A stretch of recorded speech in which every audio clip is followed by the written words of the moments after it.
Ivan Robinson, day before the big event in Philadelphia, promoting the big event. Tell me about it, man. How's it coming off? It's hectic, but this is just something new for me. I'm glad to be in this position. I'm not a Bob Aaron or a Don King.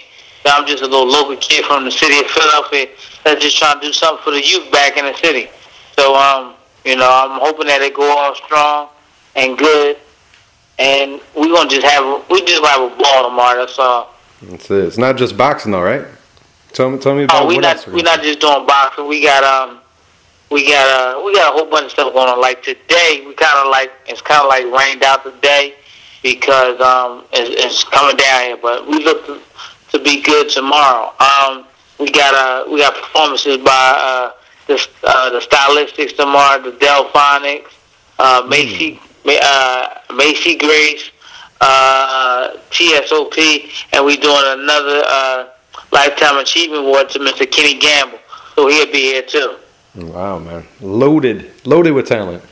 The Stylistics. Yeah, he's definitely there. Well, we're trying to make sure that Philly has the best talent, which we already know that we do have it, but we're just trying to bring the best together and do what we can do, that's all. Yeah, I never even knew the Stylistics were from Philly. Yeah. Well, J.C. Cameron from Philly, he's still doing his thing, so I'm really looking forward to seeing him do his thing. And then, plus, I'm a 70s kid, man. I like that old school music. Yeah, man. You're Mr. Philadelphia. And I'm watching CNN today, Ivan, and they said that Philadelphia just had their 210th homicide of the year. Yeah, and that's crazy.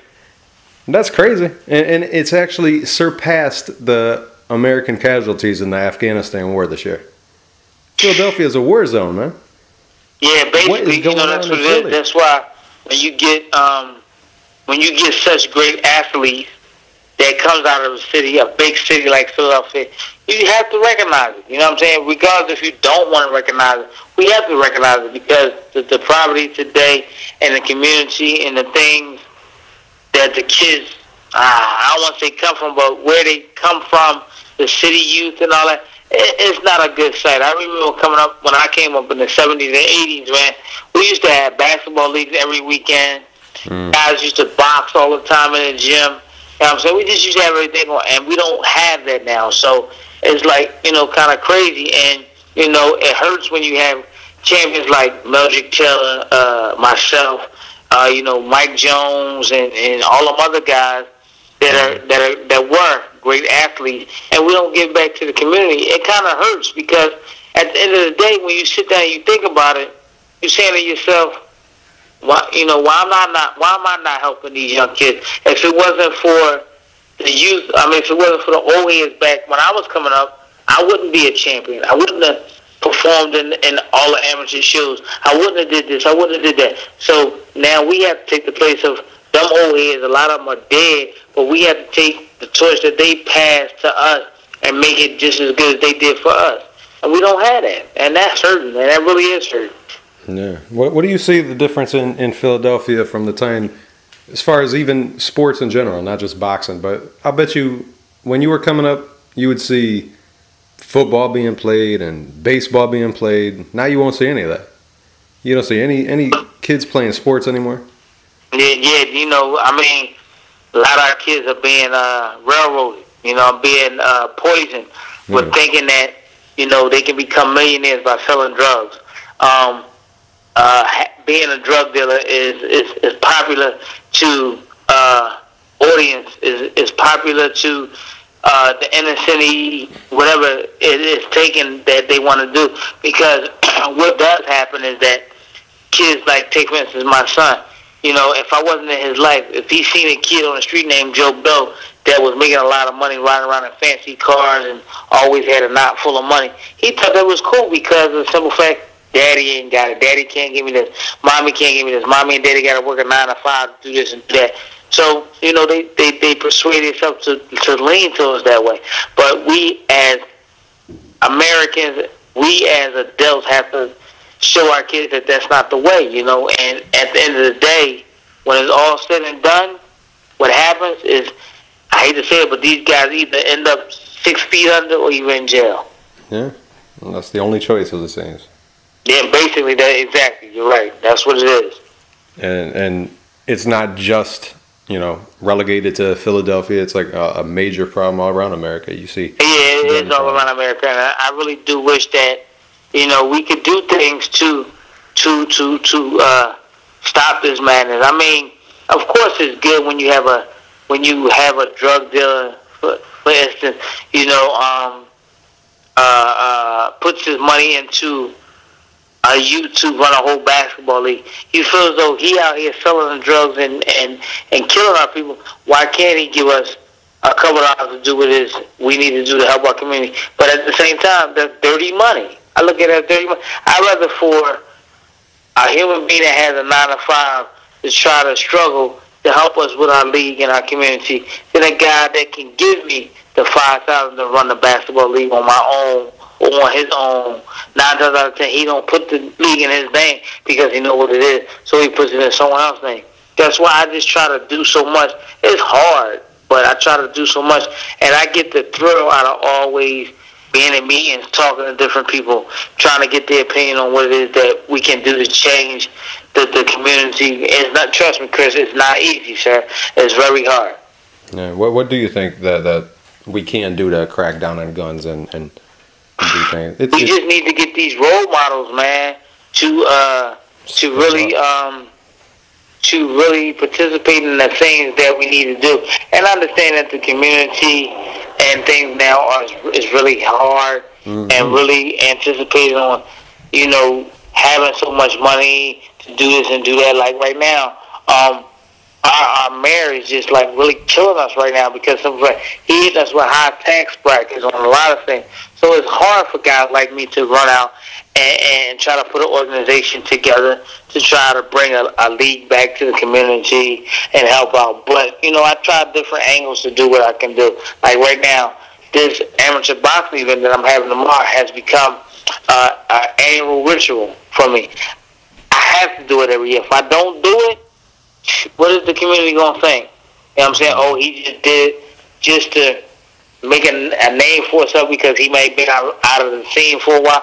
No, this is something that I want to do until the day I can't do it no more. And hopefully, after that, somebody else can take my lead and do it from there. So I'm trying to train young gentlemen to do certain things. But the thing of it is now, these young athletes, these young men, they don't have the patience, Chris, to do nothing. They look at everything as a fast dollar, and there's supposed to be no consequence behind it. And that's not the way it is. They don't understand. I work so hard to get the money that I have, to do the things that I do, and then on top of that, not just to get it, I work so hard to keep it. I mean, it's just like being a champion of the world. It's so hard for you to get to the top, to fight the champion. You bleed, you sweat, you tear, you cry. You go in the gym some days with messed up fingers, your knuckles hurt. You can't do it. But when you become champion, it's good. My manager, my dad told me, was like, oh, that was nothing. You become a champion, that's nothing. What you going to do now that you are champion? Because just as well as it took you so hard to get to become champion, you got about 30 guys behind you that want to beat you behind, take your place. It was hard. It's hard. It was easy. It was kind of easy getting in this position that I'm in. But then again, it's hard. But now that I'm in this position, it's even that much harder now. Yeah. Because everybody gunning for me. Everybody calling me every day. Oh, Ivan, I want you to do this. Oh, Ivan, I want you to do that. Just for instance, a lady called me yesterday after doing a radio show in Philly. I told her nothing about helping her with her bills. I understand that she kind of low on her bills. Her bills are high. People the Pico energy bill knocking on her door. This that. But that wasn't what I portrayed on the phone yesterday when I was doing the interview. My thing was, I'm out to help the kids. Yes, I fight for the kids, and yes, I'm a young man at the same time, and I try to do what I can to help. She calls me, want me to help her go down to the courts and fight for her Pico energy bill to get lowered. I don't have nothing to do with that. I don't even know how to go in court to fight that. But it's good that people take notice, people listen, people feel as though that I'm a monarchy guy and that I can try to help out as much as I can. But Chris, one thing for sure, two things for certain, I just want to help the kids, man. That's all I want to do. That's it. And also, how many gyms were in the city of Philadelphia when you were? How many now? How many now? But how many? Chris, how many it can't was be there? What it about 15. When I was coming up, we had about 100 gyms in this city. Would you say literally 100? Yeah, we got literally about 15 gyms because they shutting down. A lot of them closed up. A lot of the old heads that I hate to say that, but a lot of the old heads that were around when I was young, they're dead. Mm-hmm. They're gone, and it's not like it used to be. That's why I don't understand. Like for instance, I get text messages on my phone all the time, and I get emails. Now they're telling me, well, they ain't telling me. I heard that Amir Khan has fired Freddie Roach, and now he want to get Emmanuel Stewart. Mm-hmm. I do understand it, but then again, I don't understand it. Freddie Roach and Emmanuel Stewart are great trainers. Of course, there's no doubt that Emmanuel Stewart is the best of them all. But why do every time a fighter feels though they lose a fighter, they have to change trainers? Mm-hmm. Like, for instance, Mike Jones, he was with my man Vaughn from the day he was an amateur. Mm-hmm. Now he loses one fight, he gets knocked out against Randall Belly. He want to fly to Vegas and get Floyd Mayweather as his trainer. Mm-hmm. Okay, I understand that Floyd Mayweather is one of the best trainers in the world. Mm-hmm. But why would you leave a guy who practically birthed you? Mm-hmm. Damn, took you to the gym as an amateur, traveling around with you, got you fights, you know what I'm saying? And then he turned you pro, and he has transformed your style to not a great fighter, but pretty much of a good fighter where people notice you. You get knocked out, which is really not the trainer's fault, it's your fault. But you feel as though you want to train trainers and go to Floyd Mayweather. What makes Floyd Mayweather that much better that you need to go to him and let him train than staying with the man you was with? Mm-hmm. I just don't understand it. That's why I said the fight game has definitely become different. The old head trainers are not here no more. Like the Bowie Fishers, the Georgie Bentons, they're not around no more. The Slim Jim Robinsons, they're not around no more. You still have guys like Floyd Mayweather, but they were a little more after the Bowie Fishers, the Slim Jim Robinsons, the Georgie Bentons. They're a little after. But you got to understand, just as well as Georgie Benton and them guys became great trainers, they took their time, they sat, they listened, they learned. That's exactly what Floyd Mayweather did. But you guys got to give your trainers that opportunity to become just as well and just as a big name as the Floyd Mayweather team. Why would you even get this guy? If you felt though he couldn't take you nowhere, why did you let him train? Then when he got you to the promised land, you got there and you slipped over top of you tripped over your own feet. You ain't bad enough to go back to your coach and say, well, look, coach, this is exactly what we need to do in the gym. Let's go do this. Oh, you want to fire him and go to Vegas and spend time with Floyd? I just don't understand it. Yeah, man. Last of the loyal babies were born in the 70s, Ivan. They don't make them loyal no more. Yeah, you're right about that. That is crazy. It's just a pure business now, and that's it. Everyone's out for their own. Chris, I don't look at that as being business. That's not business. Yeah. That's not business at all. It's a racket. Yeah. So you mean to tell me if my company is with you, mm-hmm. and me and you take a fall, I'm gonna go to Joe Blow next? Mm-mm. I don't even know nothing about Joe Blow. That's right. So why am I going to him? All right, he got a little reputation. He produced a couple great performers, maybe 2 or 3, and he rolled with one out of the 3 that he was with. So I'm gonna leave you and go to him? Nah, I don't think so. Mm. But that's what these fighters do nowadays.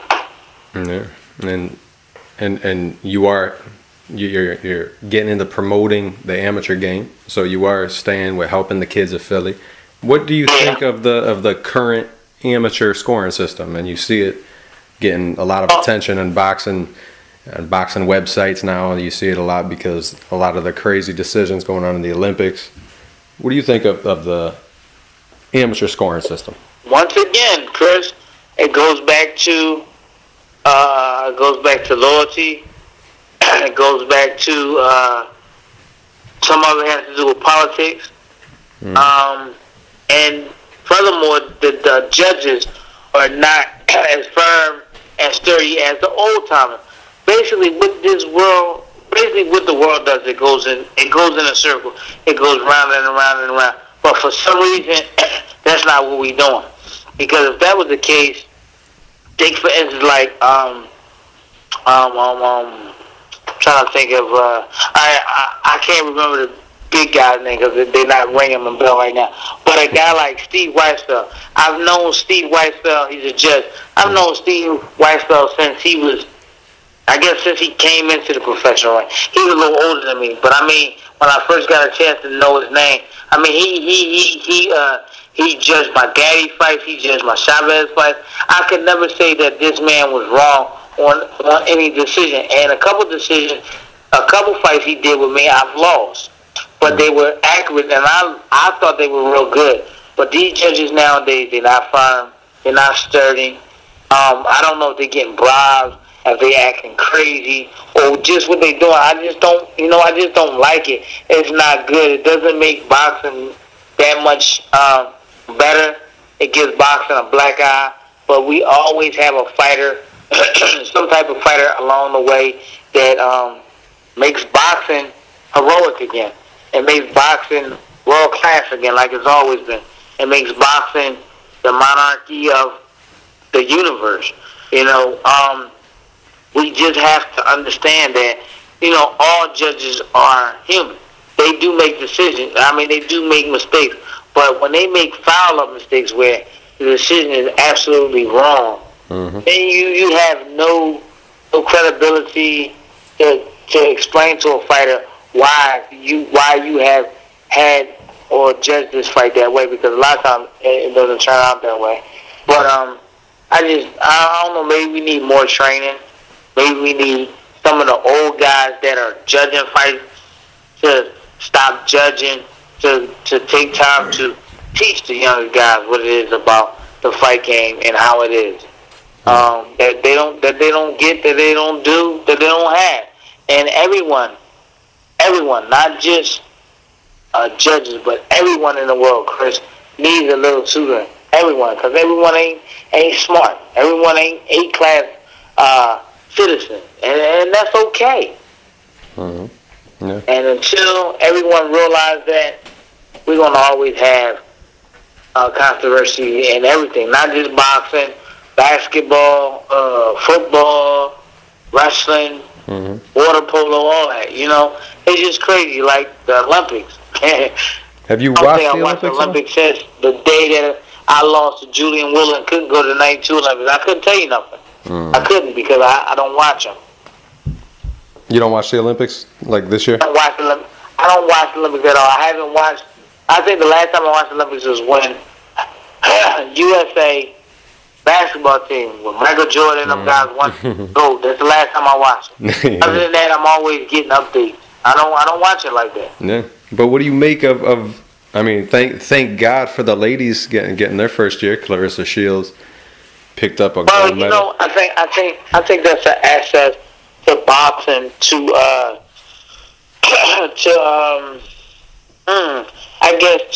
women, because besides, I'm a man of all trades and everything you want to put. I don't think women should just be the type of women that stay home and cook, stay home and be on the steps when you come home from work, talking to the neighbors. I don't think women should just only be in the house cooking dinner, waiting for you to come home and fix dinner for you. I don't think women should just be cleaning the house. I think women should broaden their minds to do other things. That's why a lot of men have trouble in their marriages, because wives don't do things. But now that things have changed for the women, I think that's a good thing. I mean, it might be crazy if your woman can beat you behind. That is crazy. Hey, man, life has changed. I mean, who knows, man? Women may knock their boyfriends out, knock their husbands out, but I don't think it's going to go to that point. But I love the fact that women can fight amateur fights and look good at doing it. And some of them are very, very excellent. Mm-hmm. I don't like about it is that I don't think a woman should put her body through what she put her body through to go through what she go through to be a fighter, because, man, I trained for 20 plus years, and I didn't really know. I mean, I always was athletic, but I didn't really know what athletic was being about until I turned pro, and that's just a different stage, and that's a different era. So I'm just kind of against the women, you know, like hurting their bodies. I mean, and women. To me, women go harder than men do. When I'm talking about when we doing our sit-ups and push-ups and crunches and hitting our body with the medicine ball, I think women just go hard. Some men do. I take nothing away from Floyd Mayweather Jr. And I take nothing away from Broner. They go hard. But on top of it, I've seen a bunch of women go harder. But you know, that's because at the end of the day, at the end of time, them same women that become boxers or athletes in the professional boxing game, sooner or later they're going to want to settle down and have kids. And are their body going to be that sentimental to go back to performing by having babies? Some of them may, some of them may not. And I still think at the end of the day, all, not some, all, Chinese, black, white, Mexican, Puerto Rican, I think all women are beautiful, and I think that they just, you know, they hurt themselves when they do that. But I take nothing away from it. I love it. I mean, to see it, like, I can't remember the young lady, but the young lady just won a gold from my man Chris Bird's. Clarissa Shields. Man, look, she is terrible. I mean, not terrible. I mean, terrible in the ring. And like she said, you know, she's the best. Beat the best. And nobody can hold that against her. That's something she done. And, man, if I ever see her, I'll give her a handshake, give her a hug, tell her congratulations. Yeah, it's the same way I feel. See, I kind of feel that way about women, too, boxing. There's a part of me that feels that way. But, I mean, if you look at the damage that a man could have, maybe, unfortunately, look at like someone like Meldrick Taylor or Muhammad Ali, you know? I mean, right. So it's questionable. A lot of people question even whether men should be in it. So, I mean, you know, it's kind of like, it's got to be up to you. Women are doing it big, though. Shout out to Marlon Esparza and Queen Underwood and Clarissa Shields. Right. Breaking barriers. But you know, it is what it is, champ. And we just gotta take it for what it's worth and just commend our sisters just as well as we will commend our brothers that's doing it. And I think in a minute, that's just me, but I think in a minute it's going to come to a point that women are going to be able to take over the boxing world. I'm saying, and that's what it's going to be. The only thing right now is that I had a female boxer. Her name was Jackie Davis. She was 4-0. You know, she was doing her thing. But see, that's what happened. Trainers have to understand, when you put all your time into with a female, things just happen. You know, and I'm a real sentimental dude. I mean, I used to push her, but at times I felt bad because I had to push her so hard. But she was a workaholic and she worked. But at the same time, I used to be like, man, I can't work her like I work. But that was the only way to do it, to make her good. I'm saying, she just came in the gym to exercise and everything, but she wound up turning amateur. She won the state. Well, no, she won the ABF Mid-Atlantic tournament. She went out to Colorado, beat everybody. Then she went to the Pennsylvania, New Jersey State Golden Glove, and she beat everything there. She went to the Nationals, won everything there. You know, I thought maybe that's the farthest she was going to take it. But then she turned pro, you know, and her training resume hadn't changed. But then by the time she was into her second fight as a pro, she was 2-0, she started dating somebody. And the guy looked at it like, look, I need you home, I need you here, I need you there. You know, and he started like being against it. And one day he came to me and was like, look here, Mr. Robinson, I can't have my girl fighting. I need her at home. I'm like, look, that's between you and her. I don't want to get in the middle of it. It's between you and her. She went 3-0, 4-0. By the time we get ready to get her 5th fight, she came to me and was like, Coach, I can't do this no more. I'm like, why? Now she want to decide that she want to have a family, which is no problem. I understand that. See, and that's what I'm saying. You have to understand the rules and regulations with women. Women are definitely different from men. So she wanted to have kids and she wanted to get married. Mm-hmm. What am I going to tell her? No, don't do it? Mm-hmm. By the time we set up our 5th fight, she came in the gym. I started noticing that the non-concentration, her doing things that she wasn't supposed to do. And when we set up her fight like 3 months ahead of time, I think she came in the gym 2 days and didn't train. And that's not like her. So I happened to have a sit down with her, and she told me, she was like, Coach, I can't do this no more. I'm like, what are you talking about? She's like, I can't fight no more. I'm like, why can't you fight? My man talking about he want to marry me and want kids. I'm like, you know what? All right, you go ahead and take some time off, do what you need to do, and then you come back and see me. No, I got a phone call. Coach, I'm not coming back no more. I think she just got married like 2 months ago. Mm-hmm. So, I'm happy for her. I still call her and talk to her. I'm happy for her. But those are the decisions that these fighters make. We have to live by them and understand them and do what it is that they're going to do. But, Chris, you've been around the game a long time. Mm-hmm. If I had your hands, I'd throw mine in the ring. I'm done. If I can get all the things you get done, if I could talk to all the kids that I could talk to and persuade them to, not basically persuade them, but just give them the option to look at what I'm saying, look at where I've been, how I've done, what I've done. Of course, there's some things in my career that I would have loved to change. But besides that, I had a great career. If I could just get a couple guys to look at those things and think about those things and feel as though, all right, well, this is what I can do. And we have a lot more Andrew Bones. We have more Floyd Mayweather seniors out there. Juniors out there.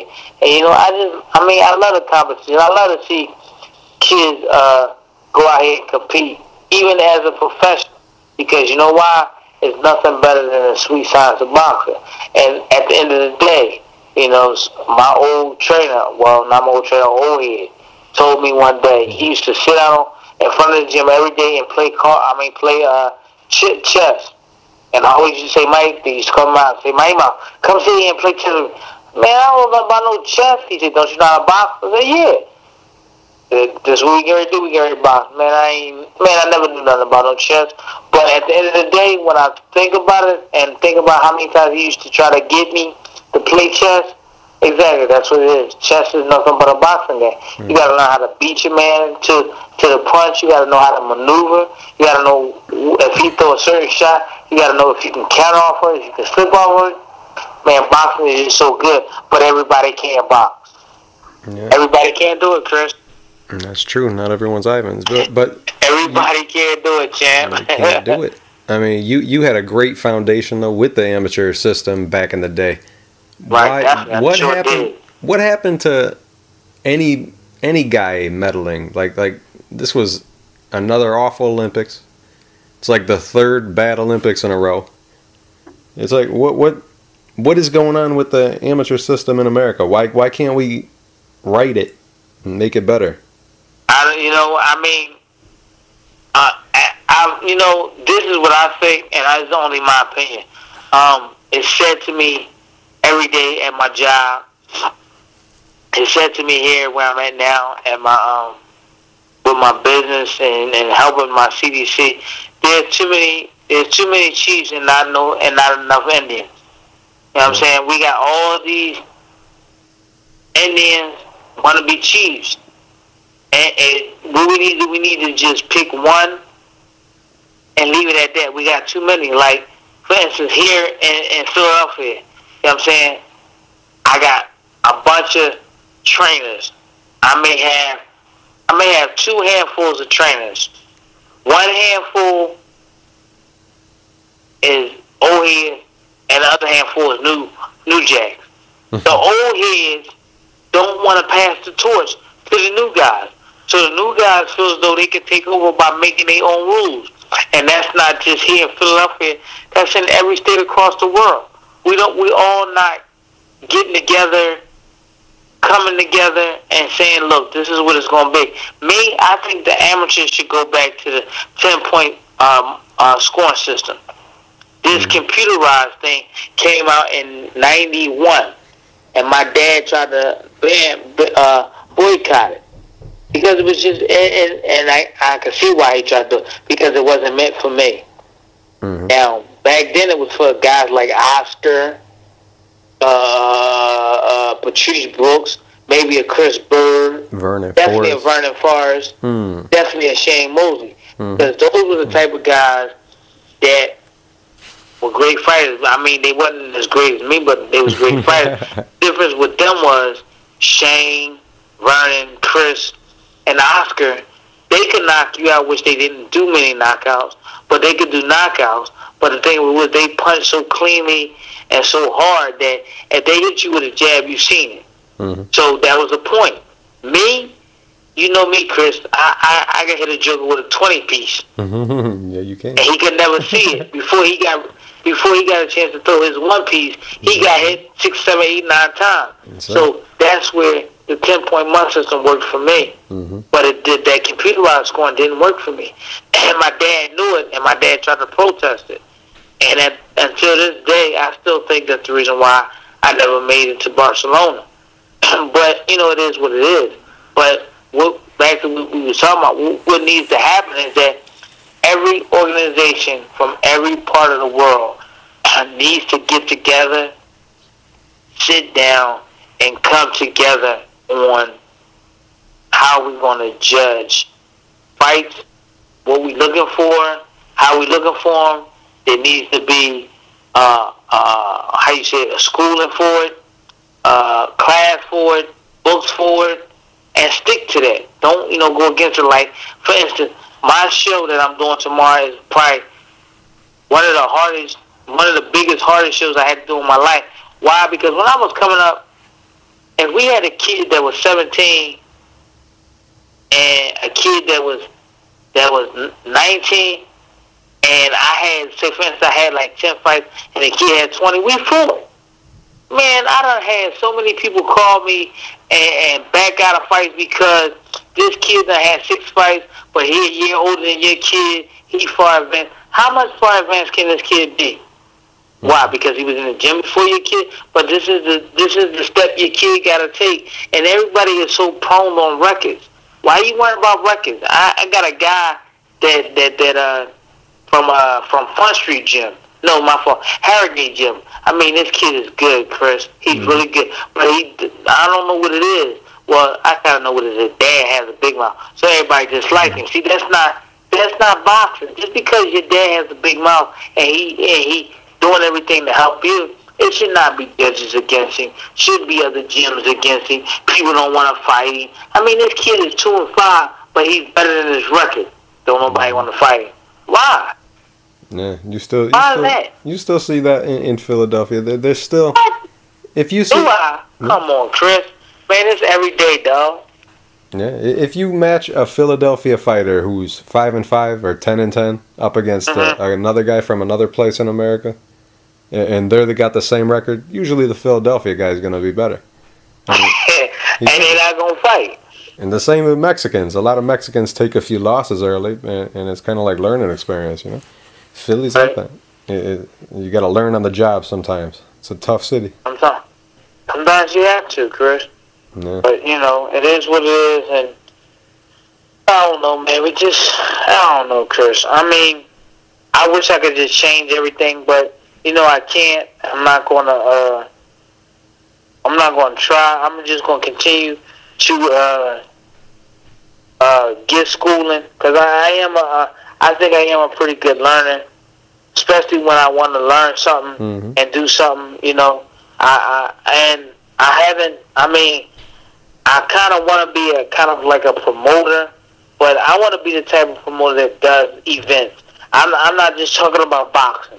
I'm talking about other events, all events. Like, for instance, I'm getting inducted into the Boxing Hall of Fame. New Jersey Boxing Hall of Fame. In November. Nice. So what I'm doing now, I'm promoting the event that I'm being inducted. And my thing is, I'm not charging nobody. My thing is, I'm taking 25 people up to New Jersey. They say it's about 2.5 hours from where I live at, and I'm in Philly. So I'm gonna take a limo of 25 people up to New York to see me get inducted into the New Jersey State Hall of Fame.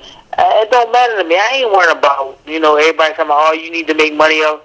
Man, that's not what it's about, Chris. Because, see, people don't understand. If the fans didn't like me, if the fans didn't think I was trustworthy or if I was a good dude, I wouldn't have never been able to get HBO dates. I wouldn't have never been able to fight on ESPN. People don't understand. Like I tell my fighters each and every day, as long as you have fans, you're going to make it a long way. If you have people that don't like you, you're never going to make it. You got to understand, like Pacquiao and Floyd Mayweather and Andrew Broner, people pay to see Floyd, even though they don't want to see Floyd.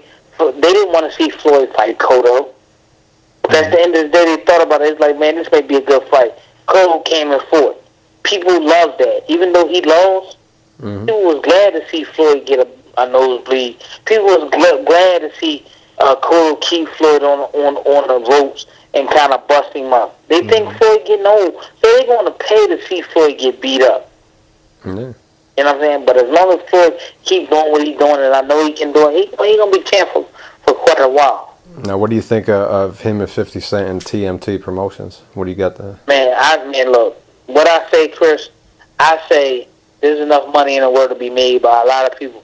And that's another thing that I would like to state. I don't think it's going to happen, but that's what I think a lot of other fighters should look into doing. All right. For instance, I say this all the time, and I'm going to say this to the day I die. Gaddy was my God saver.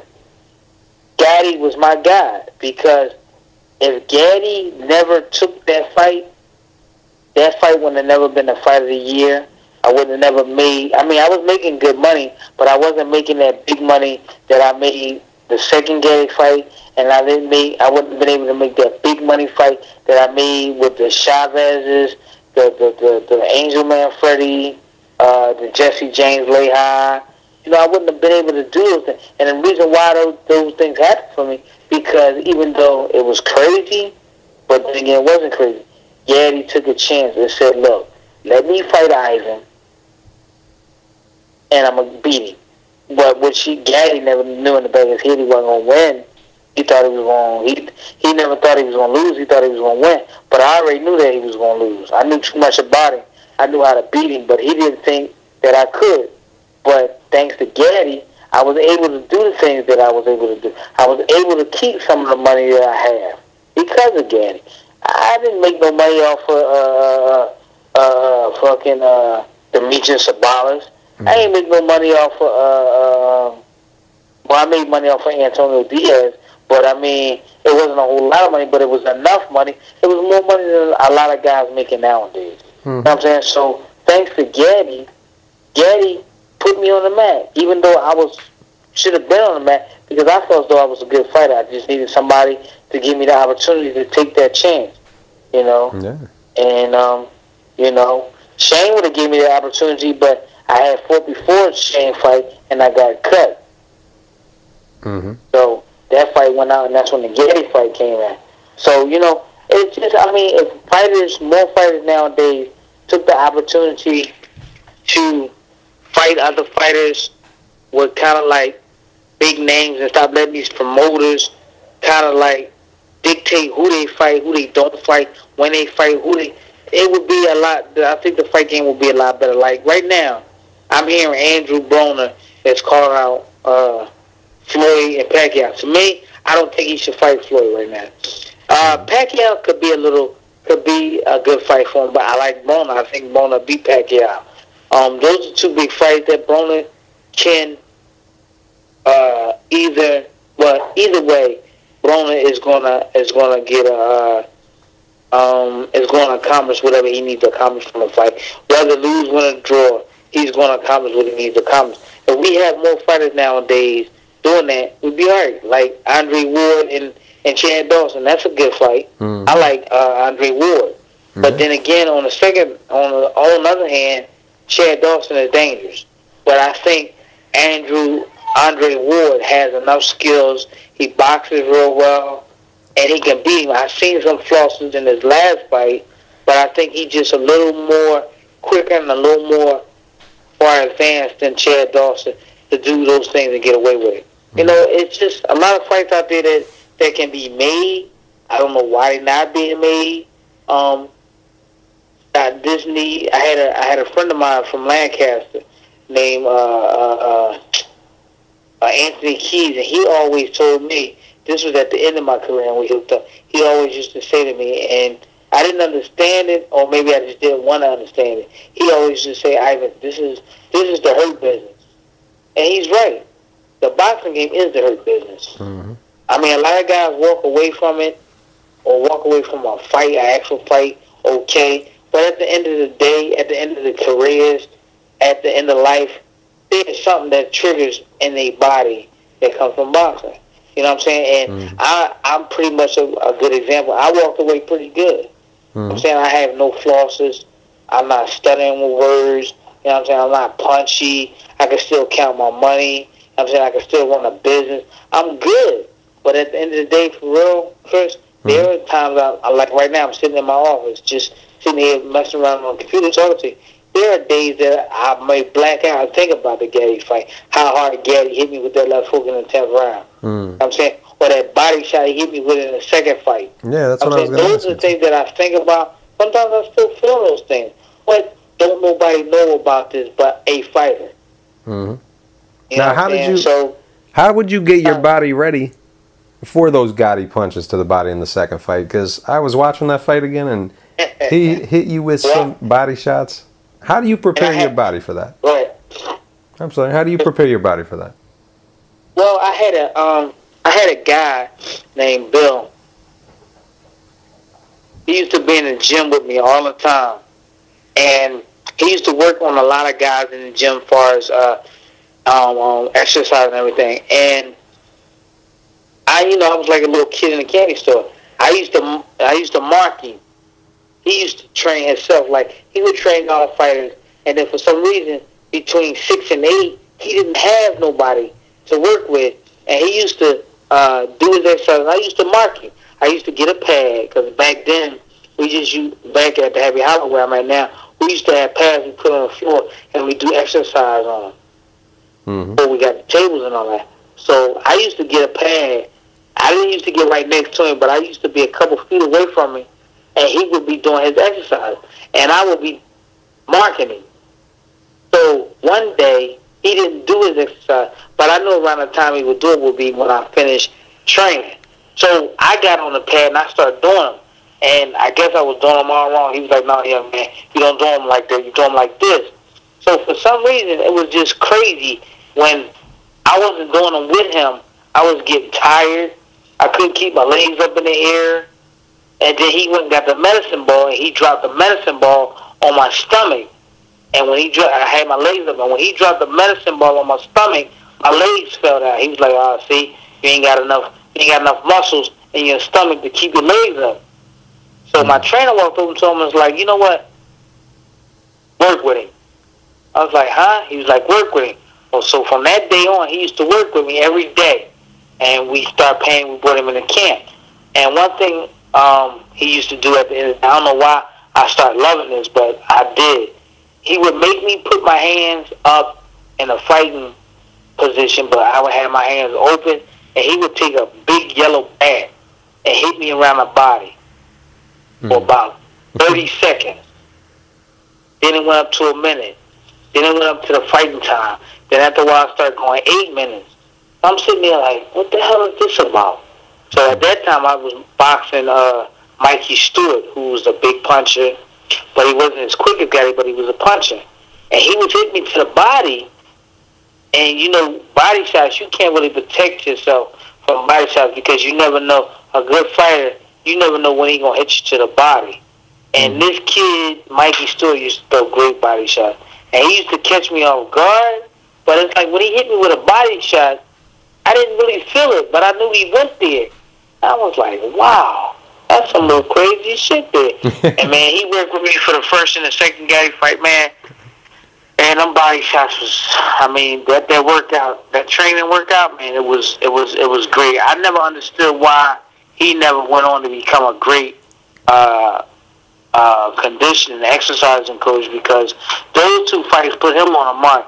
Those two fights helped me get through what I needed to get through in that Gaddy fight, because besides Gaddy being a knockout puncher, which he can hit you on the chin and separate you like a fucking meteor, when he hit you to the body, yeah, you felt him. Yeah. And you know, it was just amazing how, you know, he Gaddy threw some great body shots, and you know, I didn't feel him. But one thing he did do in the second fight, he went to the body early, and it gave me problems, because he went there real early. I didn't expect him to. I thought I had him kind of figured out going into the second fight, which I did, but then again I did. He kind of changed up, but them body shots helped, because I got hit with some big shots early that kind of like woozed me, and I felt them. But like after the fifth round, it was just what it was. It was just that he knew he couldn't hurt me to the body. He started hitting me on the cup, and that really hurt, because I'll never forget that second Gary fight. Only you and my team know this, Chris. That second fight, I was pissing blood, because he was going to the body so much, man. It was crazy. Because the first fight, when we won, I had 3 suites. The third suite had all the liquor stuff in there. I didn't know, and we had a party in there, so all the liquor stuff was in that tub. But the second fight, we only had 2 suites, and the second suite had all the ice in it. But they tricked me. I went in there. They was like, "Yeah, go ahead, man. The ice in there, the beers and all that." So I went in there, and I, you know, put my hand in the ice water, trying to figure out why. I'm like, yo, you know, them niggas came in and pushed me in the tub. No. Man, that was so crazy, Chris. It was like when I fell in, because I was already, because I used to wear tights up under my shorts and my cup. Because I used to like slip a lot, bend a lot, and I couldn't do it. I used to have some type of, you know, protection. So that's what I used. So after the fight, that's all I had on. I ain't had no shirt on, and then I just had a towel wrapped around me. And when I went in there, my man Rennie went behind me, and I was looking through the tub for the stuff. I'm like, yo, ain't that? And then they could push me right in there. It was so cold, Chris. I couldn't move. When I fell in there and my butt hit the bottom of the tub, I just like froze. Jeez. I couldn't move, man. When they pulled me out of the jar, because they let me sit in there for about a half an hour. When they pulled me out, I couldn't get out. I had like 3 people. 2 people was at the top that grabbed my arm. 2 people grabbed my feet, and my man had me in the middle. And they picked me up, and they put me on the bed. I couldn't move, man. I think I was like froze or whatever. Jeez. It's crazy. But I had bled so much that when the ice hit me, I kind of like went to the bathroom. It was just nothing but blood. But, you know, I mean, and like I told you earlier with the women's situation, people just don't understand the things we put our bodies through to be champions and contenders, you know. So that's why I always, no matter what, I don't care if you're 5 years old, I got respect for you, because I know what it takes to be a fighter. Yeah. I know what it takes to be a champion. I know what it takes just to be a contender. Yes, you know, and you know, you have these promoters that just half of the time just use these fighters. And these fighters don't know no better. They just look at it like drug dealers look at it. Look, I can go make a couple of dollars, you know what I'm saying, and I'm good, I'm okay. I can go, you know, spend the money on my bills, and the little bit of money I got left over, I can keep in my pocket for a rainy day, and then they go do it all over again. But this time, they them just getting thrown in with no training, no type of technique, and then this time when they come back, they're taking a little bit of time to having a little bit of technique, they're knowing a little bit of what they need to do and how they need to do it. But, you know, hey, it is what it is, baby. And, you know, at one time I was just like, man, look, I ain't even going to box no more. I'm not even going to do nothing about boxing. I'm through with it. But at the end of the day, man, I'm a boxing junkie. Mm-hmm. I got to be there. Love comes right back. Ain't no doubt. The kids of Philadelphia gotta. I mean, I get that world champion that was Ivan Robinson, but it's just going to the Happy Hollow, knowing that I got kids that come in the gym every day to train. You know, I got kids that really want to come in and learn. And some of them really be good, but you know what happened? They get caught up in the street, and they just walk away, man. Kids of Philadelphia go to Happy Hollow, learn how to box from one of the greats, Ivan Robinson. I mean, how could they not want to learn from you? You're right there. Say again? How could they not want to go to Happy Hollow and learn from one of the greatest? Yeah, you're right about that. You know, I appreciate that. You know what I'm saying? Get it out there. That's what I tell them. Come on down here and, you know, learn what it is to be an actual true professional champion. But these kids nowadays, they're already there when they come out their mom's stomach. Yeah. So, you know, it is what it is. That's why sometimes I do get the itch to go in the gym and put in them rounds so these guys can see me work. Mm-hmm. You know what I'm saying? And then I do get the itch sometimes to go in there and spar some of these guys so I can hit some of these guys, because these guys really don't know how to hit. They don't know where to get hit at. They say they know where to hit you and stop you, but they really don't know.